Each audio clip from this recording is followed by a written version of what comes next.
We're on the shores of the Penobscot River, about 10 miles north of Old Town, our factory. All right, I'm looking forward to figuring this out. All right. Let's get out there. Nice. That's a good one. Another beautiful Penobscot smallmouth. I swear every one of these fish just seem perfect.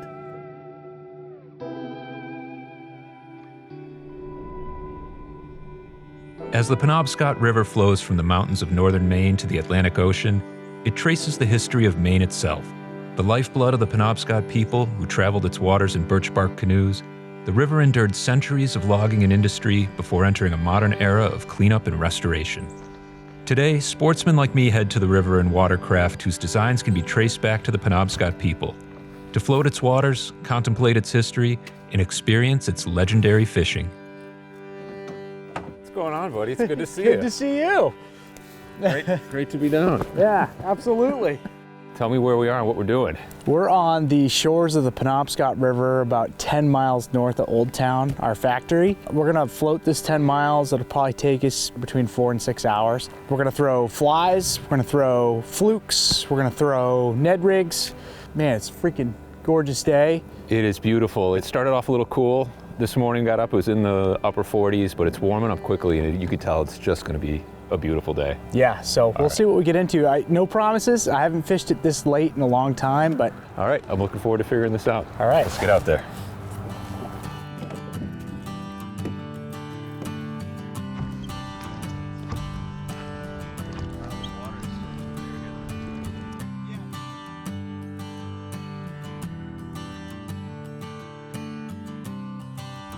So typically speaking, like how I love to fish this river, especially when I'm in a pedal or paddle kayak, it's like to set my drift and just set the bow pointed at a 45 at the bank, and I'll just let the drift naturally take me down the bank and just cast after cast, work the bank that way. And if it's something special, I'll finish the drift and come back and kind of repeat. But this is a good bank. You get a good like half a mile an hour float speed happening right now. But I would get right in front of me and just cast. You'll see there's quite a bit of structure and rock. Yeah. And it's a little bit of a deeper bank as we get further down, but this generally produces a few fish. All right, I'm starting with the fluke. If I don't get any bites in the first 20 casts, I'll switch it up. I've got a little light Ned rig jig head here. Nice.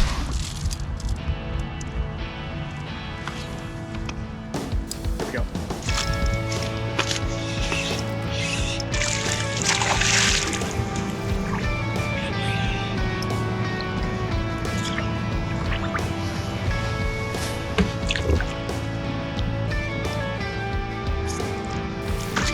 Oh yeah! Awesome. That's a good fish.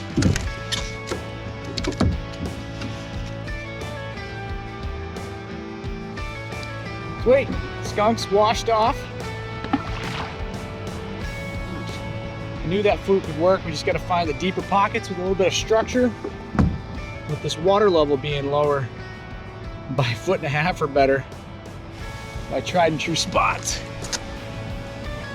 aren't producing, so I got to get creative here.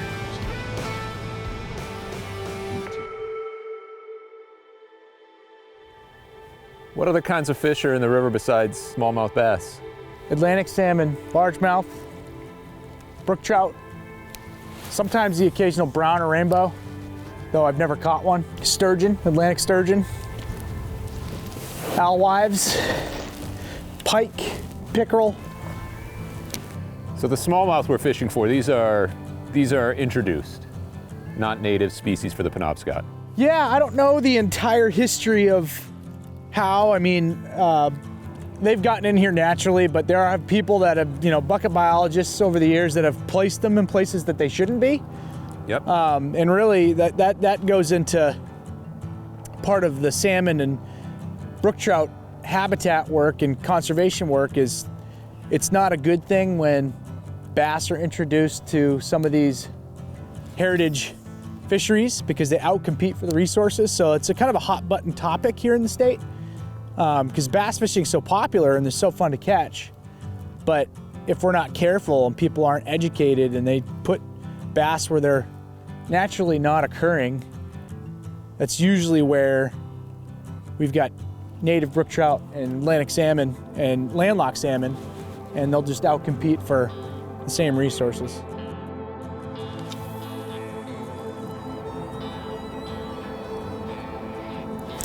There he is. All right.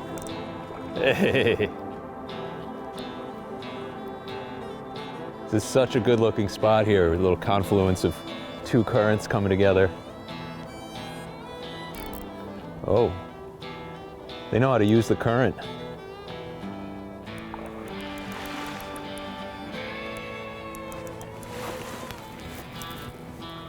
So just using a little white Z-Man Ned rig. That's what Ryan recommended. And there's my first Penobscot smallie. So like Ryan was saying, not necessarily the biggest fish in the river, but great numbers, a healthy population of them. Really pretty, spunky little fish. That's what. All right, skunk is off.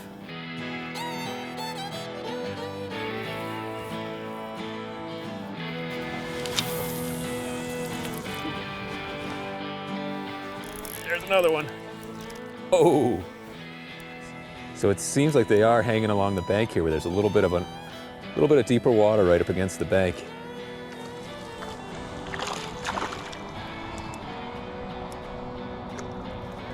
Such good looking fish.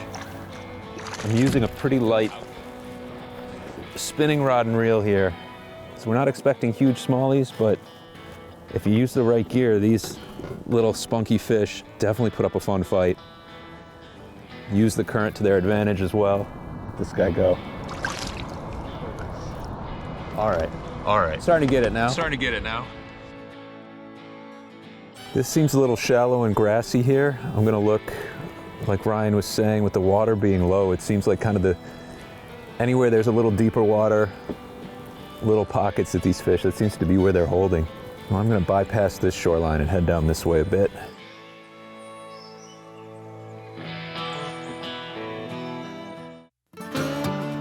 North of Old Town, Maine, the Penobscot River is swift and rocky, making it well suited for canoes and kayaks.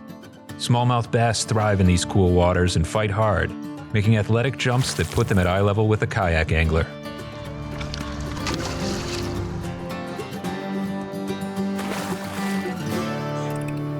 The average smallmouth I'm catching in here is 1.5 pounds to 2 pounds. Mm-hmm. I caught a 5.5 pound and a 6 pound. Really? In here, yes. They exist.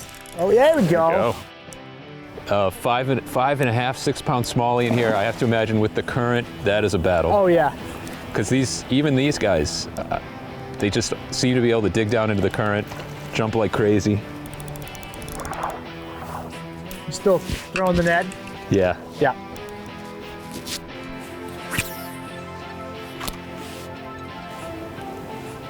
I have found in my experience, the fluke bite they'll crush it. They'll crush it on the surface. Yeah. Early to mid-season. And as the season progresses, they'll take it, but it's more subtle and it's under the surface. They very rarely crush it at the surface. The hits I've gotten so far, it's either within seconds of the lure splashing or slowly working it back.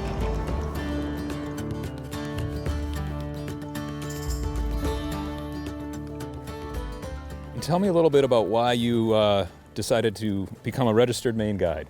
I wanted to become a guide just because I do a lot of this. I have media come up. I have a lot of our customers, our retailers come up. I go out to various states and fish, and I'm more or less acting as a guide, and I felt like it added a little bit more credibility to what I'm doing. And also wanted the additional training. Like I wanted to understand if there were any gaps in my knowledge, and so I felt it was a really necessary thing for what I'm doing for Old Town. It's more or less just to make me more proficient at what I'm doing in Old Town. So nice. Well, good. I feel like I'm in safe hands. Well, and I also, when you tell me go cast by that oak tree up there, I believe you. Yeah, Because you're a registered Maine guide. doesn't guarantee anything, but I would go try underneath that tree. Yeah, definitely.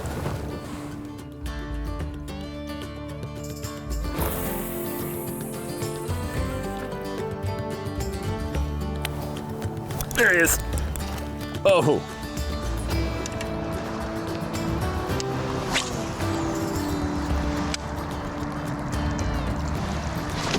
Here we go.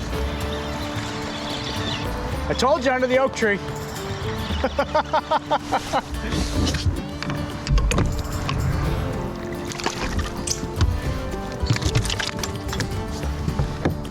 He's skinny.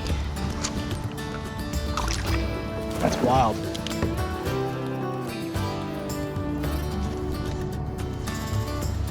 There we go. That's a good one. A little bit more size to it. Nice.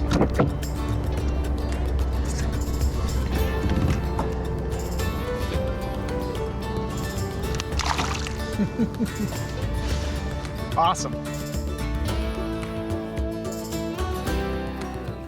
Generally speaking, if it's white on this river, it dies. I started with my confidence bait, which is generally a weightless fluke with a worm hook, just hooked right through the lip. I caught a few smaller ones, but it's been pretty slow. So I wanted to mix it up a little bit. I was just gonna throw a swim bait on and start chucking that, but I remembered I had these underspins, and any additional flash that I can provide on the river. I threw this on just as an experiment this morning, and within 4 casts, I've boated 2 fish, and one was the nicest fish of the day so far. So it's a VMC, I think it's a 1/4 ounce underspin, and I've got a diesel minnow by Z-Man on there. I think I'm gonna stick with this for a while. Yep. There you go. Nice. Right behind one of these logs. That was basically a topwater fish because he hit that as soon as it hit the water. Guy.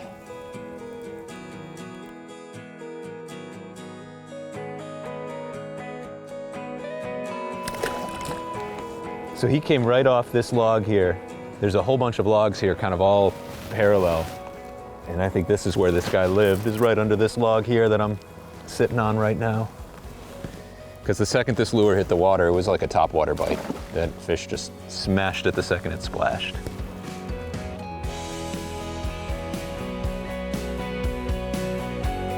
Gotta be a fish on the downcurrent side of this. This looks so good. Yeah, there he is. Oh, nice. Such a nice piece of structure here, this rock pile with deep water on either side. Ryan was nice enough to let me have it. Nice. It's a good one. Just, I could see the bottom here, but I couldn't see this fish. And I was letting the Ned rig get to the bottom and just bouncing it. And it was like this fish, they're like the same color as the sand. He just materialized and sucked it down. That was a good one.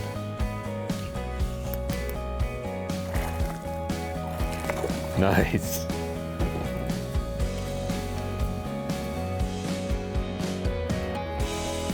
And another beautiful Penobscot smallmouth. I swear every one of these fish just seem perfect. Perfect colors, no marks on them. Super healthy.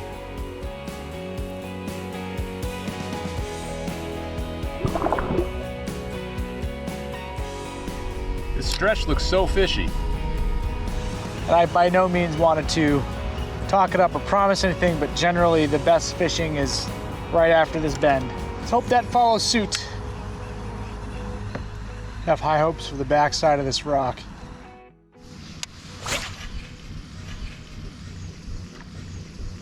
Oh, there we go. There it is. That is a decent fish. Holy sh!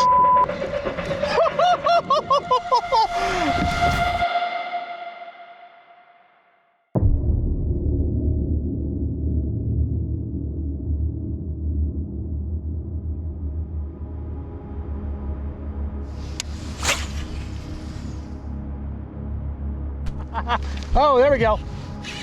There it is. That is a decent fish.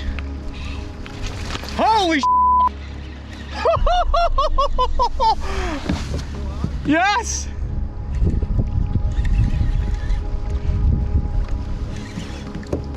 I'm taking my time with this one. Oh my gosh. Stay on, please stay on. This is a fish.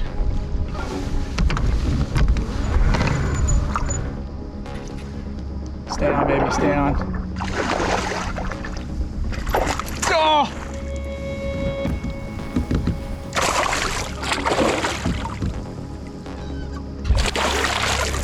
Oh my God. I'm trying to handle this so gingerly. This is a freaking tank. Yes! Oh my gosh!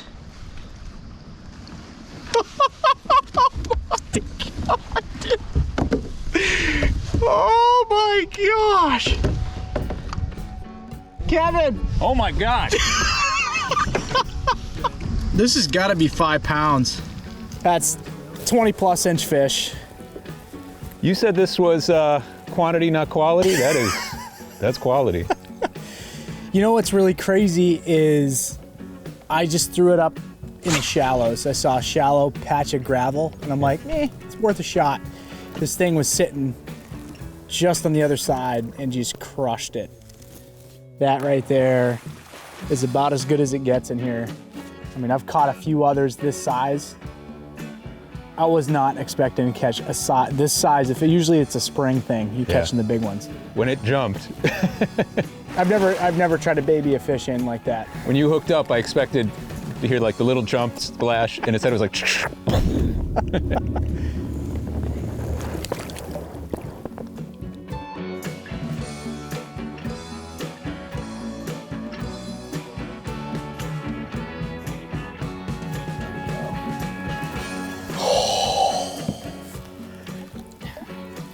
Man, that was awesome. Crazy. That was a nice fish. That was beautiful. I don't know, 5? You give that 5 pounds? All of 5 pounds.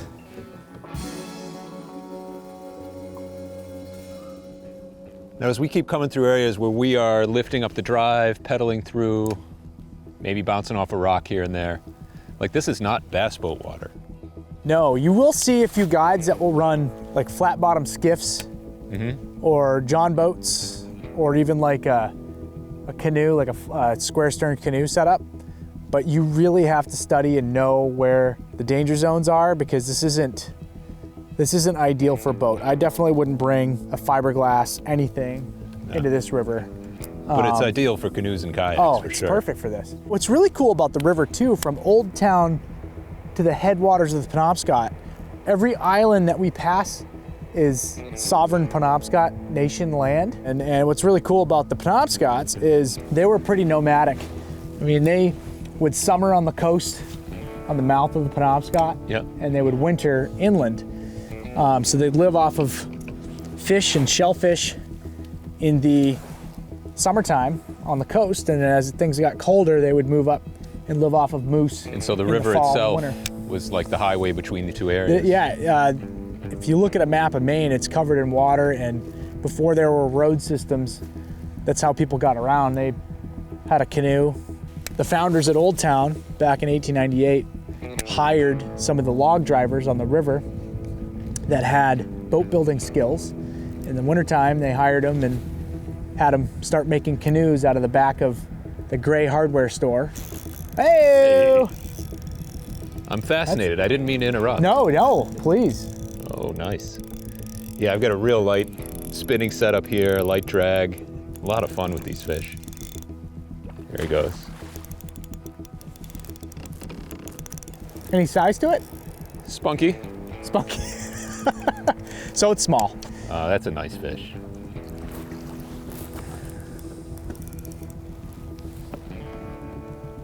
Oh, yeah.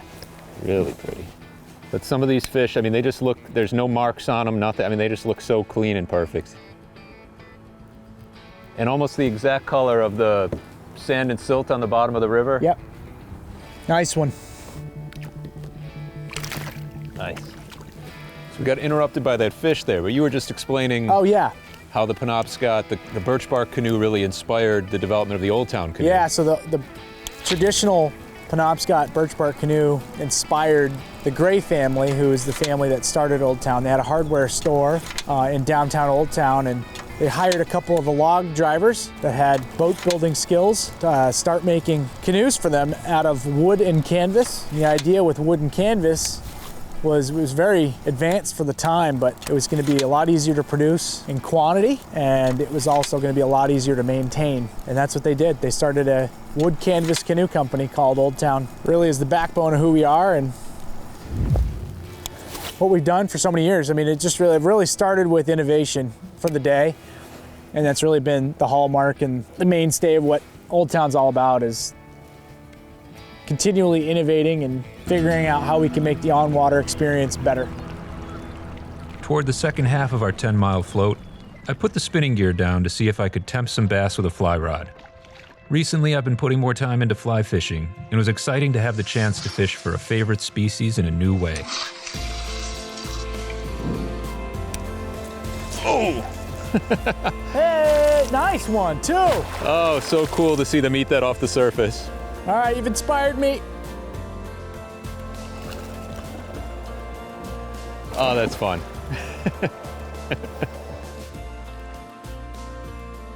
Awesome. That's the first smallie on a fly I've caught in a long time.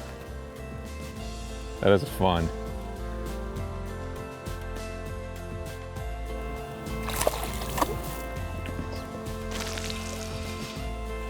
Here we go.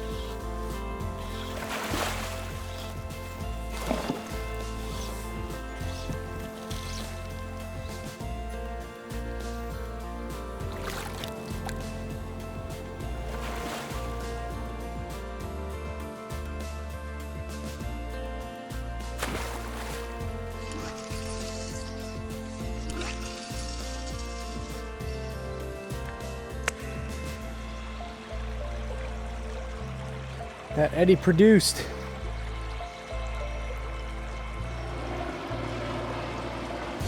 Our production facility and offices are right over this tree line right here, so makes it super convenient, like the ability and the agility to just come down and test and refine, or get out for an extended lunch break. I like to do those throughout the summer.